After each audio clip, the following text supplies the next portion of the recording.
아멘. 오늘은 세 명의 사사, 일명 소사사라고 부르죠. 그에 대해서 말씀을 나누겠습니다. 유대인의 그 민담 가운데 이런 얘기가 있다고 합니다. 아주 친했던 두 친구가 서로 이제 마주보는 상에서 이제 보석 가게를 열었다고 합니다. 친구 앞에 또 앞에 친구 두 명이. 그래도 이제 두 친구는 서로의 시기심 때문에 갈등이 나게 되죠. 그리고 이 갈등이 이제 철전지 원수가 되는 그런 지경에 이르게 되었습니다. 어느 날 이제 밤 두 사람이 함께 있는 자리에 천사가 나타나서 이렇게 질문합니다. 내가 그대들에게 큰 복을 주기를 원한다. 누구든지 먼저 큰 소원을 말하라. 그 소원이 무엇이든지 응답될 것이다. 단 한 사람이 소원을 말하면 상대 친구는 그 두 배를 받게 될 것이다. 내가 이를 말하면 옆에 있는 사람은 이를 받게 되는 거죠. 이 두 사람은 서로 상대를 눈치를 보면서 네가 말할까 내가 말할까 이렇게 눈치를 주다가 한 명이 이제 용기를 내어서 소원을 말합니다. 천사여, 내 눈 하나를 빼어 주십시오. 내 눈 하나 빠지면 친구 눈은 어떻게 해요? 두 개. 이게 시기심이 참 이렇게 극에 달하면 내가 병신이 될지언정 한 사람은 더 병신 만들어버리는 그러한 지경까지 이르게 된다. 우리가 그동안 봐왔던 에브라임 지파에 관한 것도 마찬가지죠. 에브라임 지파가 기드온, 입다의 관계를 통해서 우리가 그동안 갈등의 모습을 보아왔는데, 에브라임 지파가 가지고 있었던 그 우월감, 요셉의 축복을 받았을 차다이지만 장자의 축복을 받게 되어지고, 또 가나안 땅 정복 전쟁에서 요수아가 또 이 에브라임 지파 사람이었기 때문에 우리가 이 땅을 차지하는 데 있어서 큰 역할을 했다라는 그런 우월의식, 결국 이것이 자만으로 연결되어지고 그 자만은 교만으로 이어지는 모습을 보게 됩니다. 그래서 기드온 때에는 이 기드온 좀 지혜로운 사람이고 또 마음이 여린 사람이었던지라 에브라임과의 이 갈등 속에서 에브라임의 그 마음이 흡족한 말을 함을 통해서 슬기롭게 관계를 이렇게 열어가는 모습을 보게 됩니다. 그런데 또 입다가 또 이러한 일들을 해감에 있어서 입다에게 통일하게 에브라임 지파가 시기하고 질투를 하게 되어질 때에 또 기드온과 성향이 다른 입다는 자기 성질대로 그냥 강압적으로 에브라임을 공격하게 됩니다. 그야말로 정의감에 불타는 마음으로 그렇게 했겠죠. 결국 이 사건으로 에브라임 지파의 거의 대부분이죠. 4만 2천 명이 입다를 통해서 죽임을 당하는 그러한 결과를 가져오게 됩니다. 이 시기라는 것이 또 나아가 교만이라는 것이 이스라엘 공동체에 있어서 크나큰 아픔을 가져다 주었다. 자칫 잘못하면 에브라임 지파가 그야말로 씨도 없이 완전히 사라질 그러한 영역까지 나가게 되어진 그 상태가 바로 그러한 교만의 내용이었다는 거죠. 그래서 결국 교만과 질투, 이것이 이러한 결과를 가져왔다는 거죠. 잠언 기자는 우리에게 이렇게 말하죠. 교만은 패망의 선봉이요 교만한 마음은 너무 집의 앞잡이다 라고 말했습니다. 그래서 우리가 여러분이 살아가는 삶의 자리에서도 이러한 교만 때문에 인생 실패작을 만드는 사람들이 의외로 많이 있음을 보게 될 겁니다. 교만을 그렇게 조심하라야 되는 거죠. 하나님이 싫어하시는 옛 7가지가 있다고 말씀했죠. 잠언 6장에 보면 이렇게 말합니다. 여호와께서 미워하시는 것 곧 그의 마음에 싫어하시는 것이 옛 7가지니 곧 교만한 눈과 거짓된 혀와 무지한 자의 피를 흘리는 손과 악한 계교를 꾀하는 마음과 빨리 악으로 달려가는 발과 그리스를 말하는 망령된 정인과 및 형제 사이를 이간하는 자이니라. 이런 7가지 교만한 눈, 거짓된 혀, 무지한 자의 피를 흘리는 손, 악한 기교를 꾀하는 마음, 빨리 악으로 달려가는 발, 거짓을 말하는 망령된 증인, 형제 사이를 이간하는 자. 이걸 하나님께서 뭐 하신다고요? 싫어하신다라는 거죠. 그래서 우리가 예수 안에서 구원받는 백성으로서 그리스도의 십자가 은혜 가운데 거하는 자라고 확신한다면 하나님께서 싫어하시는 이러한 것들은 되도록이면 우리의 삶의 자리에서 하나하나 빼가면서 제거해가면서 우리의 삶을 더욱더 성결함으로 만들어가야 될 줄 믿습니다. 어쨌든 이 교만의 결과는 에브라임 한 지파의 치욕으로 끝나지 않고 결국 전체 이스라엘 공동체에 있어서 큰 악한 영향을 끼치게 되었다는 거죠. 입다의 죽음이 이제 있은 이후에 평안이라는 이 단어가 이스라엘 땅에서 즉 사사기에서 이 단어가 등장하지 않아요. 앞서 보았던 우리 사사 시대를 보면 사사가 등장하고 하나님 은혜로 그들의 소망대로 했을 때 온니엘이나 뭐 에웃이나 기드온이나 이런 사람 썼을 때는 그 기간 동안 뭐 했더라? 그 땅에 평안이 임하였더라 라는 단어가 있었어요. 그런데 이제 입다 이후에 오늘 본문에 등장하는 소사사 시대에도 동일하게 이 공동체 안에 이러한 평안했다라는 이 단어가 보이지를 않아요. 평안은 했겠죠. 그건 하나님 보시기에 그 평안이 없다는 사실을 우리가 분명히 보게 됩니다. 오늘 본문은 특별히 3장 7절부터 16장 31절에 이스라엘의 각 지파별, 지역별 사사들의 행적을 중심으로 기록한 사사시대의 그러한 역사의 기록의 연속 부분으로서 오늘은 입다 이후 중부와 북부 지역을 다스렸던 사사 입산, 엘론, 압돈에 대해서 말씀을 하고 있습니다. 그래서 본문은 사사들의 이 활동과 관련된 특별한 사건이나 이 전쟁에 대한 기록이 있습니까 없습니까? 없습니다.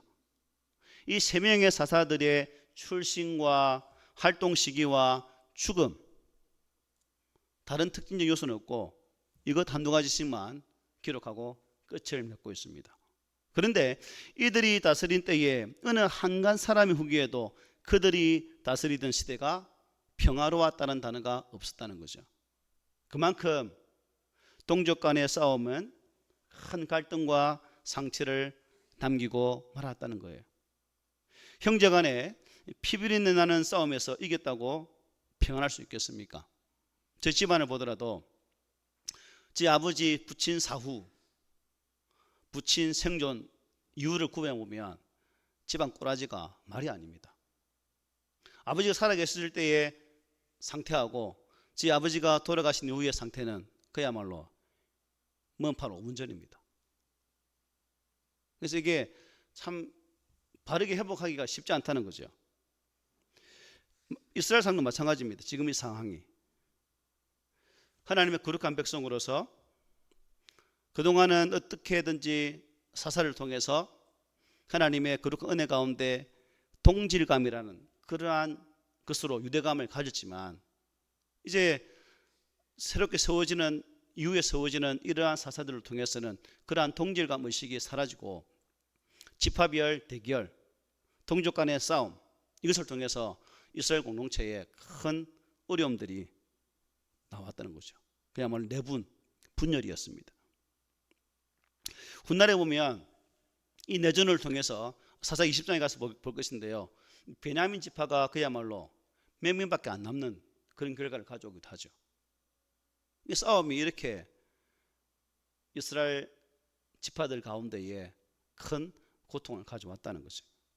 저는 우리나라가 6.25라는 동족 상전이 비교했었잖아요. 그 전에 좋은 방향으로 해서 전쟁이 없이 막 그대로 쭉 왔다면 오히려 더 빠르게 통일이 되지는 않았을까라는 생각도 가져봅니다. 그러나 전쟁이라는 것이 이 분단의 이 간극들을 더 단단하게 만들어버렸다는 거죠. 그래서 더 하나 되기 힘든, 지금은 아주 힘든 상황에 빠진 거죠. 어쨌든 우리가 이런 삶에 있어서 어느 공동체이든 특별히 교회 공동체는 이 다툼 또 이러한 시기가 항상 있음을 생각하고 조심해야 된다는 거죠. 그래서 갈라디아서 5장 15절에 보면 이렇게 말합니다. 만일 서로 물고 먹으면 피차 멸망할까 조심하라. 피차 멸망하고 조심하라. 우리 교회 성도들은 언제나 먼저 이해하고 서로 양보하고 질투를 조심하고 섬기는 자세로 나보다 남을 낮게 여기는 그런 성숙함이 있는 그런 성도들이 되시기를 바랍니다. 아멘. 자, 오늘 본문에 세 명의 사사들이 등장하는데 이제 한 사람 한 사람 살피면서 이 사람이 어떤 사사의 삶을 살았는지 구체적으로 한번 살펴보도록 하겠습니다. 8절로 10절에 보면 누가 등장합니까? 입산. 입산 금지인지 모르겠지만 입산. 8절 10절에 보면 그 뒤를 이어 베들레헴 입산이 이스라엘 사사가 되었더라. 그가 아들 30명과 딸 30명을 두었더니 그가 딸들을 밖으로 시집 보냈고 아들들을 위하여는 밖에서 여자 30명을 데려왔더라. 그가 이스라엘 사사가 된 지 7년이라. 입산이 죽음에 베들레헴에 장사되었더라 말합니다. 입산은 입다를 이어서 몇 년간요? 7년간 사사의 직임을 감당하게 됩니다. 그는 어디 출신입니까? 베들레헴 출신입니다. 그런데 이 베들레헴은 예수님이 태어나신 유대 땅 베들레헴이 아니라 또 다른 동명의 지역이다. 보통 성경에 보면 예수님이 태어난 베들레헴을 말하면 유다 베들레헴 그리고 베들레헴 에브라다 이렇게 불러요. 그런데 지금은 앞에 그런 것이 없이 그냥 베들레헴. 우리나라도 동맹이 많죠. 동맹 지역이. 마산이라면 해도 그죠. 마산, 의령 마산, 저 대산 마산이 많더라고요. 이렇게 같은 동맹 지역이다라고 이해하면 될 것 같습니다. 베들레헴이 무슨 의미죠? 떡집, 떡집, 빵집, 떡집 이런 의미가 있습니다. 어쨌든 우리는 입산에 대한 기록에서 의미 있는 구절을 찾을 수가 없어요. 이 사람이 의미 있다는 것은 뭐야? 자녀들을 엄청 낳았더라. 그것밖에 없어요. 출산의 능력이 뛰어난지 모르겠지만 보니까 30명의 아들과 30명의 딸을 두었다. 기도원의 70명에 비하면 잽도 안 되겠지만 그래도 아주 많이 출산했습니다. 그러면 이것을 60명의 자녀를 낳기까지 부인은 몇 명이었을까요? 아마 여러 명이었다라고 추측이 가능하겠죠. 그런 의미에서 영적으로 도덕적으로 리더의 이 자격을 이미 사사지만 잃어버린 그러한 상황이다라고도 추측해 볼 수 있다는 거죠. 더군다나 그가 사사로 재임하는 동안 했던 일이라고는 뭐예요? 아들과 딸들을 시집 보내고 장가 보내는데 몰두했다 라고 본문은 소개해요. 아들, 딸 60명 시집 보내고 장가 보냈다. 그리고 입다의 인생은 아무래도 이 사사의 직분을 가진 사람으로서의 이 바람직한 그런 인생은 아닌 것처럼 보입니다. 보통 사람에게는 아들, 딸 다 시집 장가 보내면 할 일 뭐 했다? 다 했다 말하잖아요. 그죠? 그런데 하나님이 부르면 사사로서의 직임을 감당함에 있어서 그냥 아들 시집 장가 보내고 딸들 시집 보내는 것으로 그의 사역의 삶이 다 허비되었다는 겁니다. 장가 가고 시집 가는 것은 일면 또 평화로운 그러한 시기에 생활을 나타내는 하나의 단면이기도 합니다. 동시에 일상의 삶에 매여서 영적인 것에는 뭐예요? 전혀 관심이 없었다라고도 표현할 수 있겠죠. 노아 시대 하나님께서 노아를 통해서 방주를 짓게 하셨고 노아는 부지런히 그 시대 사람들에게 하나님의 심판이 있을 것이라고 말씀했지만 노아 시대 많은 사람들은 뭐 했어요? 시집가고 장가 보냈던 그런 특징이 바로 동일한 부분이죠. 예수님께서도 이 천국잔치의 비유 초청회 할 때 그죠? 사람들이 왜 그 천국잔치에 못 온다고 했습니까? 시집가고 장가하고 밭에 밭도 소득 그런 것 때문에 못 온다 했잖아요. 더군다나 그들의 배우자들을 모두 자녀들의 배우자들 어느 지역이에요? 어디에서? 안에서? 밖에서. 며느리들 30명 데려오면도 밖에서. 또한 사위를 데려오는데도 밖에서. 이 밖이라는 의미가 뭘까요? 주석을 보니까 어떤 사람은 이 집안 사람 외에 표현하고 있고, 또 어떤 사람은 이방인들에게서 사위를, 며느리들을 보았다라고 해석을 합니다. 어쨌든 같은 동질성을 가진 사람에게서 사위와 며느리를 구하지 않고 다른 이방 여타의 사람들에게서 그러한 대상자를 찾았다, 배필을 찾았다라고 볼 수 있죠. 아마도 왕족들 간에 승행하는 뭘까요? 일종의 정략 결혼과도 같은 아마 그런 결혼을 하지 않았을까라도 추측을 해봅니다. 안타깝게도 이것이 뭐예요? 7년 동안 이스라엘의 사사로 지냈던 입산에 대한 기록의 전부입니다. 다른 말은 없습니다. 저도 여러분도 우리의 삶을 살아가고 있습니다. 개인의 역사를 써내려가고 있는 중에 있다는 거죠. 내 개인의 역사가 맞춰질 때 우리 입산처럼 태어나고 살았는데 그냥 아들, 딸 시집장가 보내고 끝이었더라 라고 기록되어지는 내 개인의 역사일까? 아니면 내 개인의 역사의 마침표에 누구누구는 하나님 앞에서 이러한 삶을 살아갔더라 라는 그러한 한 줄의 기록을 남기는 사람일까? 바라기는 오늘 함께 하신 여러분들은 여러분의 인생의 역사, 여러분의 개인의 역사를 마감할 때 제일 마지막 페이지에 제일 끝에 줄에 이상 누구누구는 하나님과 함께 동행하는 삶을 살았더라는 이러한 역사의 기록을 남긴다면 참 좋을 것 같다. 우리 모두 그런 삶을 삽시다. 아멘. 두 번째는 누구예요? 엘론입니다. 엘론. 보면 11절 12절에 보십시오. 그 뒤를 이어 스불론 사람 엘론이 이스라엘의 사사가 되어 10년 동안 이스라엘을 다스렸더라. 스불론 사람 엘론이 죽음에 스불론 땅 아얄론에 장사되었더라. 엘론에 대한 기록도 앞에 입산보다 한 개 더 짧잖아요. 더 초라해. 더 초라해. 이 스불론 사람 엘론이 짧은 이난 스토리에도 불구하고 소사사로서는 가장 오랫동안 10년을 사사로 다스렸어요. 그리고 죽어서 장사되었다는 것이 전부입니다. 어떤 역사적인 상황이 있었는지, 사사로서 어떤 역할을 감당했는지 아무런 기록이 없어요. 입사는 자녀들 시집 보내고 장가 보냈다는 아주 개인 역사도 있지만 엘론은 그런 이야기조차 지금 없습니다. 이것으로 끝. 엘론은 더 할 이야기 없음. 세 번째는 누구예요? 압돈입니다. 압돈. 13절부터 15절의 말씀이죠. 우리 함께 읽어보겠습니다. 시작. 그 뒤를 이어 비라돈 사람 힐렐의 아들 압돈이 이스라엘의 사사가 되었더라. 그에게 아들 40명과 손자 30명이 있어 어린 낙이 70마리를 탔더라. 압돈이 이스라엘 사사가 된 지 8년이라. 비라돈 사람 힐렐의 아들 압돈이 죽음에 에브라임 땅 아말렉 사람의 산지 비라돈에 장사되었더라. 이 압돈에 대한 기록 역시 우리의 기대를 어긋나게 하죠. 이분은 사사로 하나님께서 기뻐하는 삶을 살았을까? 이하 동물이구나. 압돈은 입산보다 한술 더 뜹니다.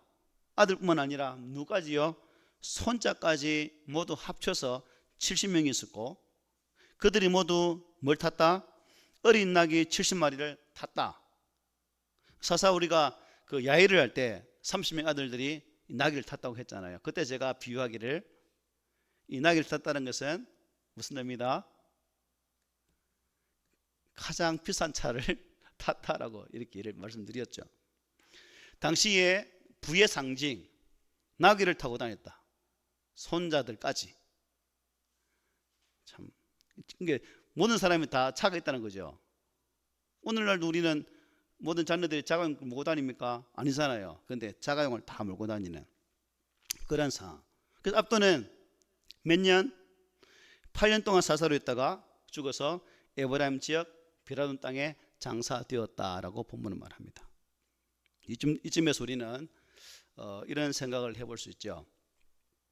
초창기의 사사들, 우리가 기억하는 것처럼 엘리엇을 비롯해서 많은 사람들이, 온니엘을 비롯해서 많은 사람들이 참 하나님께 부름을 받고 민족의 어려움 속에서 사사로 택함받고, 또한 이 민족들을 쳐서 물리침으로 그들이 온전한 사사의 일들을 감당했고, 또한 그 땅에 장기간 동안 평안이 임하도록 사역했던 앞선 사사들의 모습과 오늘 본문에 등장하는 이 세 명의 사사의 모습, 자, 구분해 본다면 저는 앞에 등장했던 분들의 삶은 그야말로 소명감에 투철한 사역들을 감당하셨다. 그런데 오늘 등장했던 본문의 세 사람은 전혀 그러한 내용이 없기 때문에 이 소명감을 그냥 상실한, 어떻게 보면 사람에 의해 세워진 그 자리만 지키다가 죽었다라고 이렇게 표현해도 무방할 것 같습니다. 힘있고 권력있고 또 사람들에게 호감을 많이 주므로 지명의 높음을 통해서 그 자리에 앉아서 그 일을 했던 사람들로 표현할 수 있다는 거죠. 요즘처럼 그저 돈 많고 힘 있는 사람에게 주어지는 하나의 권력을 상징하는 직분으로 끝을 맺었다라고 볼 수 있죠. 이스라엘의 미래가 좀 갑자기 암울해 보이는 것은, 이것이 오늘 우리의 상황, 정치나 또한 사회적 분위기나 종교 지도자들의 모습과 너무나도 유사해 보여서 이것을 우리가 더 피부로 느낄 수 있는 부분이 아닌가 라는 생각도 가져봅니다. 하나님께서 한 민족의 사사로 세우셔서 이스라엘 민족에게 하나님의 바른 길을 가도록 선도해야 할 리더, 사사들이 자신들의 가사만 돌보다가 죽어야만 했던 이 현실들을 보면서 오늘 이 시대 속에서 나는 과연 하나님 부르심 앞에 그 부르심에 대한 분명한 반응으로 내게 맡긴 바 되어진 그 직임을 신실하게 잘 감당하며 살고 있는가? 라는 질문들을 우리 각자에게 해보자는 겁니다. 그래서 우리가 오늘 본문을 통해서 중요한 교훈을 받게 되는 거죠. 평화의 시기일수록 뭘 조심해야 된다? 타락을 조심해야 된다.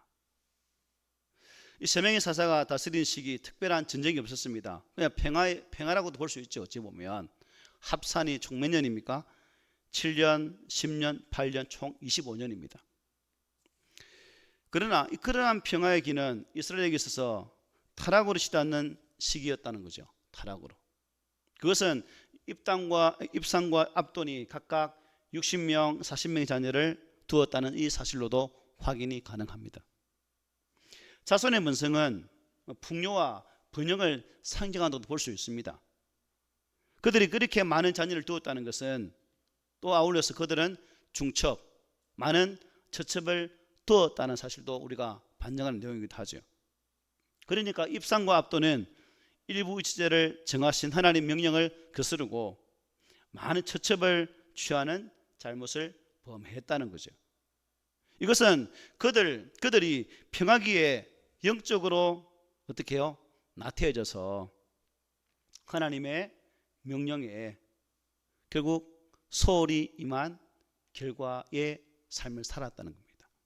당시 이스라엘의 지도자인 사사들이 이렇게 타락했다는 것은, 지도자가 이만큼 타락했다면 일반 백성은 두말할 것 없죠.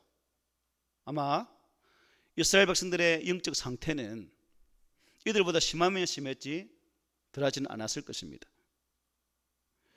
이스라엘을 치유하고 공동체를 회복하기 위해서 노력하기보다는 자기 일신과 가족 들을 위해서만 일을 했음을 볼 때에 결국 우리도 이것을 보면서 나 개인의 신앙만을 유지하기 위해 급하게 살아가는 그러한 삶일까? 아니면 나를 통해서 또 다른 하나님의 사람으로 세우기 위한 그러한 영적 작업을 감당하면서 그 하나님께서 나를 구원하신 목적대로 살기 위해서 애쓰는 그런 자인가? 라는 질문도 해본다는 거죠.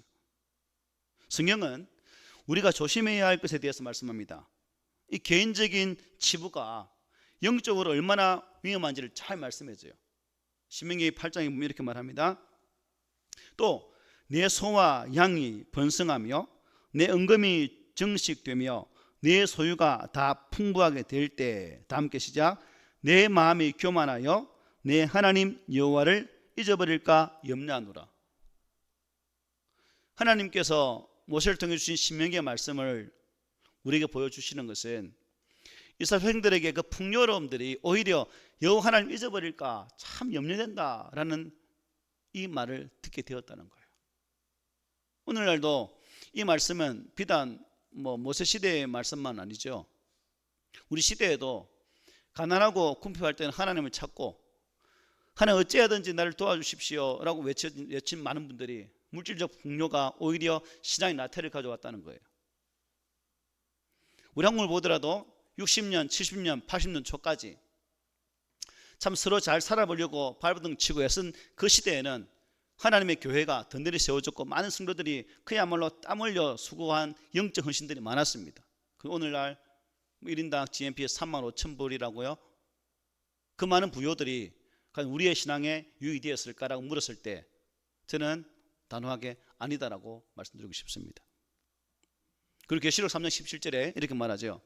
내가 말하기를 나는 부자라 부유하여 부족한 것이 없다 하나 내 공고한 것과 가련한 것과 가난한 것과 눈먼 것과 벌거벗은 것을 알지 못하는도다. 영적인 안목이 완전히 가려진 그야말로 소경과 같은 삶을 살고 있는, 내가 완전히 벗은 몸인데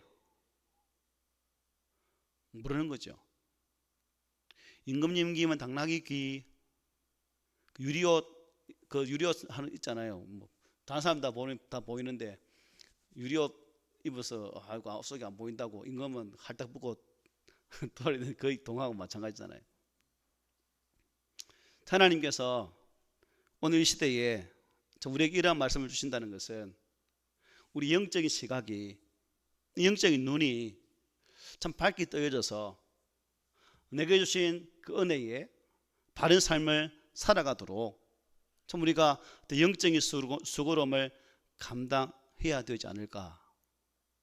권력이 주어졌을 때, 힘이 주어졌을 때, 또 명예를 얻을 때, 높은 지위에 오를수록 더욱 낮아지는 그러한 겸손함으로 주의 일들을 감당해야 된다. 그리고 더욱 깨어 기도함으로 영적으로 민감해야 합니다. 이 개인적인 치부에 열중할 것이 아니라 자기에게 지위를 맡겨주신 그 하나님의 뜻에 더욱 순종하고 공동체의 유익을 구해야 한다는 사실이죠. 또 하나의 교훈은 이 하나님이 주신 처음 소명과 이 정체성을 상실하고 형식만 남아있는 그러한 것을 경계하라고 하나님 말씀해 주는 것 같아요. 형식. 오늘날 신앙인 아니라 종교인이라는 그 딱지가 우리에게 다 붙어 있는 것 같아요. 즉 형식만 남아있는 그러한 예수 믿는 사람들, 예수 믿는 사람인지 모르겠지만 교회를 다니는 사람이 표현하는 게 낫겠네요. 형식만 남은 직분, 이것도 문제죠. 요즘 여러분 잘 아시는 것처럼 교회에서 임직자를 세울 때 있는 사람, 힘 있는 사람, 사회적 지위와 어떠한 그러한 인식을 받고 있는 사람들 중심으로 또 사람을 세우는 모습 또한 보게 됩니다.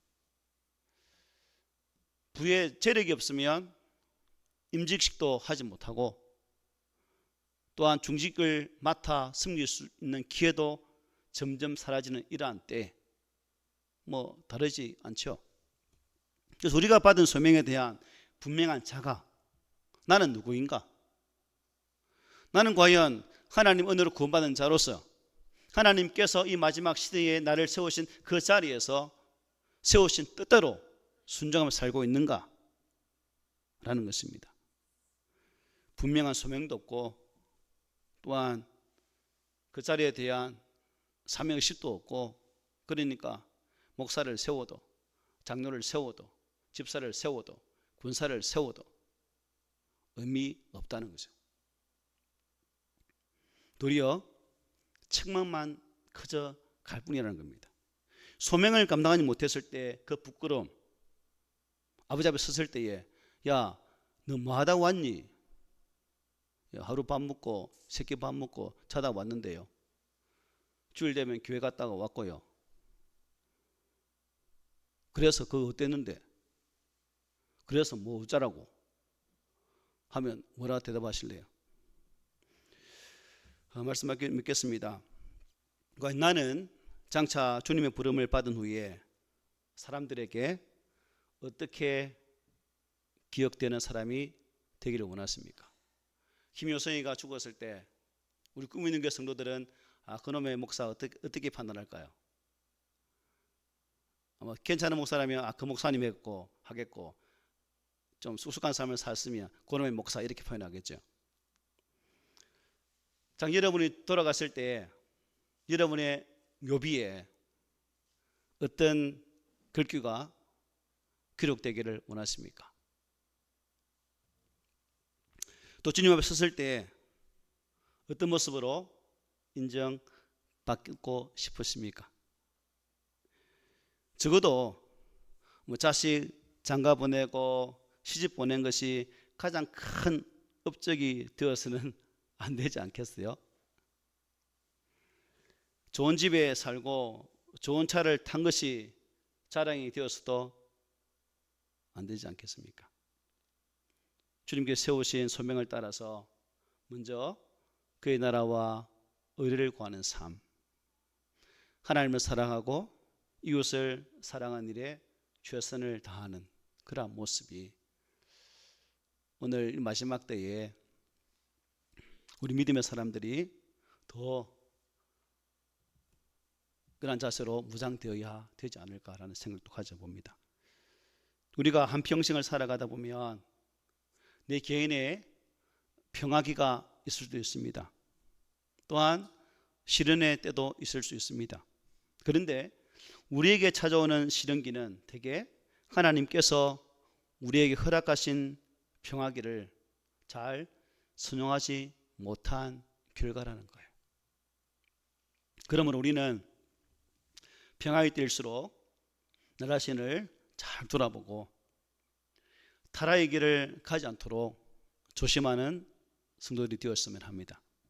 그처럼 우리가 평화의 시기에도 영적 긴장감을 늦추지 않고 참 하나님의 말씀에 우리를 복종시켜 나갈 때 우리는 일평생 참 하나님께서 허락하신 그 평화와 축복을 누리는 그러한 주인공이 될 줄 믿습니다. 그래서 항상 끼어 있어서 영적으로 민감하고 죄와 방탕을 멀리하면서 주님을 위해서 더욱 큰 일을 사모하는 귀한 성도들이 되십시오. 아멘.